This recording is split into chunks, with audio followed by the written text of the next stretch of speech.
ഞാൻ കഴിഞ്ഞ വർഷം എല്ലാവരും ഞാൻ കോപ്പി അടിച്ച് നോക്കിയപ്പോൾ പല പിള്ളേർ കോപ്പി അടിച്ചായിരുന്നു. കോപ്പി അടിച്ചിട്ടൊക്കെ എന്തെങ്കിലുമൊക്കെ നിങ്ങളുടെ പേപ്പറിലുണ്ടോ എന്ന് നോക്കാം.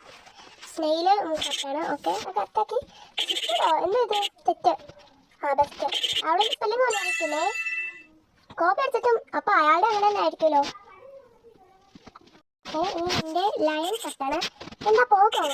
ഞാൻ കിട്ടിയപ്പോൾ ശ്രദ്ധിക്കുക. പോകോ ഫിഷും കട്ടാണ്. എൻ്റെ പോക് നീ ഒന്നും കണ്ടിട്ടില്ലേ? ഡി ആണോ ഇനി പോപ്പീസെന്ന് പറഞ്ഞുകൊണ്ട് എഴുതിയേ? ഇതെന്തോ നിങ്ങൾക്കൊന്നും അറിയത്തില്ല അല്ലേ? ഇത് തെറ്റായിരുന്നല്ലോ എന്തോ. ഇനി ഞാൻ നിന്റെ പേരൻസിനെ വിളിച്ചിട്ട് തെറ്റിടാൻ ഇനി പറയാം. ആ തെറ്റാന്നും കൂടെ ഞാൻ പറയുന്നുണ്ട്. ഇതും തെറ്റാ. ഒന്നും അറിയത്തില്ലേ? ഫുള്ളും തെറ്റാന്നല്ലോ നിന്റെ. ഇതെന്താ ഫാക്സോ? ഇതെന്താ ഇത്? ഇതിലെങ്കിലും ഒന്ന് കറക്റ്റാക്കിയല്ലോ. അറ്റോ നിങ്ങൾക്കൊന്നും അറിയത്തില്ലേ? ഒന്നാം ക്ലാസ്സിലെ പിള്ളേർക്ക് ചോദിച്ചതെല്ലാം അറിയാലോ.